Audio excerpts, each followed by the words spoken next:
I'm going to continue here reading about high quality protein from The Future of Nutrition by Colin Campbell. This section is called Measuring Animal Protein, a high quality smokescreen. The disciples of animal protein often assert that it has greater nutritive value than the proteins of plants. This concept of nutritive value is frequently assumed, though scientists have different ways of describing it. The more common description, and likely the way you've heard this concept in your own life, is that animal protein is high quality. I will use these terms quality and nutritive value interchangeably throughout this chapter. But to understand the origins of this belief about animal protein superiority, we need to go back to the beginning. From the first decades after protein discovery through today, many scientists have sought to develop objective methods for determining the relative value of different proteins, including both plant and animal proteins. This is a perfectly understandable goal, but one that has turned out to be deeply flawed in practice because the favored methods have been used primarily to reinforce the value of our favored foods, particularly animal-based foods. The earliest and perhaps most rudimentary of these methods was the protein efficiency ratio, PER. A food's PER is found by dividing gain in body mass by protein intake.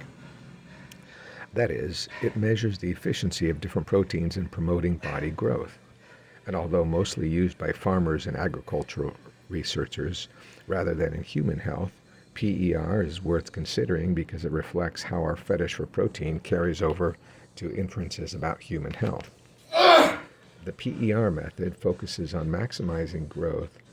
The proteins with the highest PER values result in the greatest amount of saleable product and profit. When it comes to human health, however, the flaw of measuring nutritive value in this way is obvious. It assumes that the fastest rate of growth is also the optimal rate of growth. The more widely used measure of protein quality throughout much of the 20th century was a protein's biological value, BV. Developed by a University of Illinois professor of animal husbandry named H. Mitchell in 1924, BV is used to describe the proportion of nitrogen retained in the body upon consumption of a given protein. In essence, it is supposed to measure the efficiency of use of various proteins. It assumes that the nitrogen retained in the body is being put to good use, an assumption that even today is unjustified by the scientific literature. The specific bias of H. Mitchell towards animal protein is also impossible to ignore. Much like Major McKay working in India, Mitchell viewed protein consumption as a determinant of racial status. In one account, he referred to some races as inferior because they did not consume what he considered to be enough animal-based protein.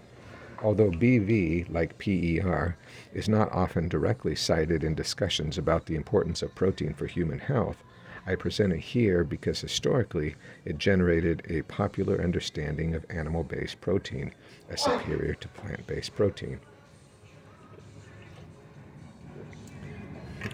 More recently, the amino acid score, AAS, was developed.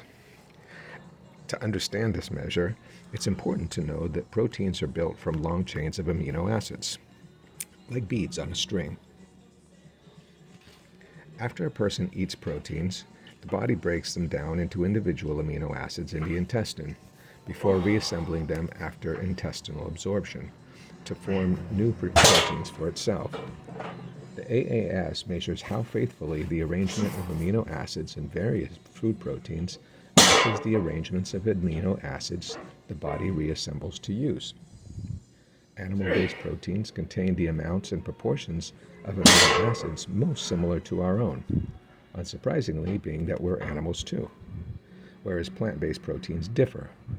As a result, AAS proponents assume proteins in animal foods will allow for more efficient use, giving rise to the aforementioned idea that they are high quality. Generally speaking, they contain, in the right proportion and in the right order, a set of 9 amino acids that are considered essential to consume because we cannot synthesize them. Incidentally, if we were to take this method to its logical conclusion, we would have to conclude that the highest quality protein is derived from human flesh. Try serving that for Thanksgiving. Individual plant proteins, which lack one or more of the 9 essential amino acids, are thus called low quality. At its core, measuring protein quality by AAS is not so different from the PER and BV measures that preceded it. Although AAS is more specific and technically impressive, it ultimately measures the same thing: efficiency and usability. This long-held preference for efficiency and usability is the defining pattern that at every turn has determined our preferred valuation methods. There are, of course, more methods than just these 3. A food's protein digestibility corrected amino acid score likewise measures amino acids, but also considers the amount of amino acids absorbed into the blood from the intestine, essentially tweaking the AAS method by eliminating one level of variation occurring during digestion. Additionally, there are measures of nitrogen balance and net protein utilization. No need to further describe them, because they all rest on the same wrong-headed assumption that the more efficiently the protein is used in the body after digestion and absorption into the blood, the greater will be the health outcome, and so the greater the quality of that protein. The often ignored, uncomfortable fact is that this assumption is unfounded. Just as it makes no sense to assume that faster growth equals greater health, it makes no sense to assume that greater absorption or greater retention is preferable. To make this assumption, we'd need to be confident that the nitrogen and/or amino acids retained are all being put to good use, and we simply cannot prove this.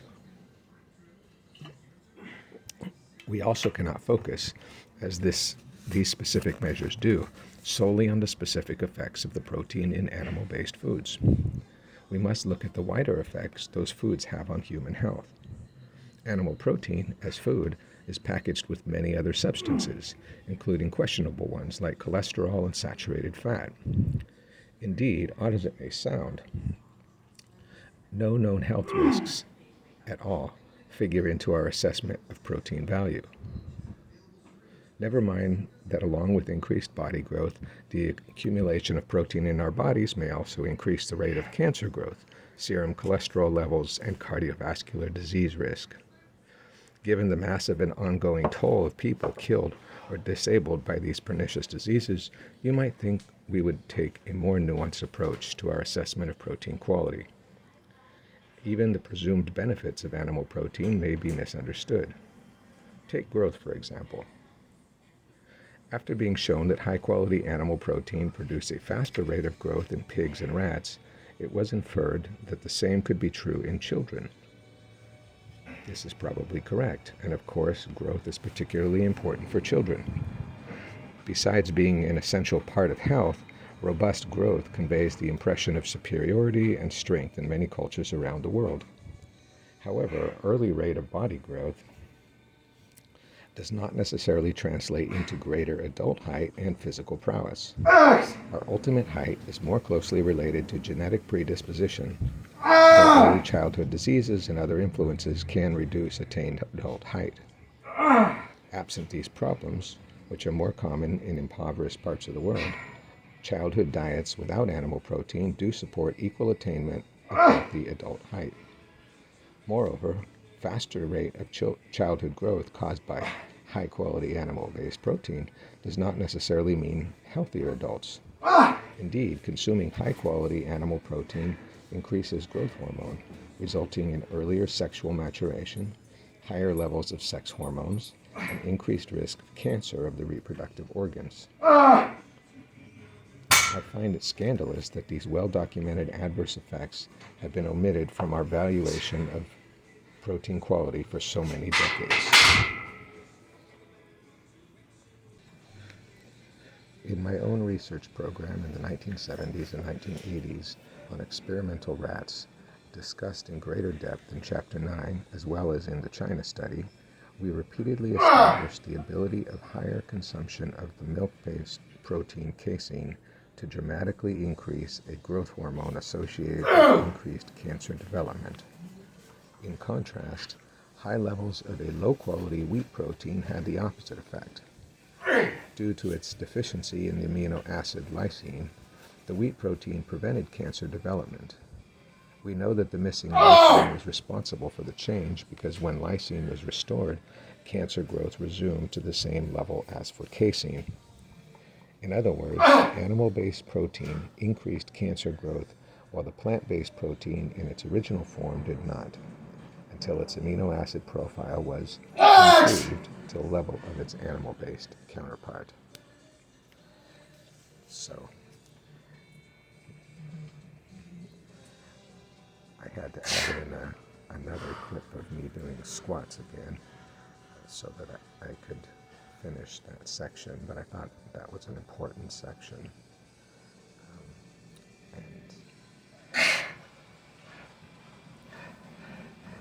want to take a second look at my squats anyways, because I'm not crazy about how I did. I definitely was pushing hard, but I think I could have done. It just it feels heavy. It feels pretty heavy. So that's it.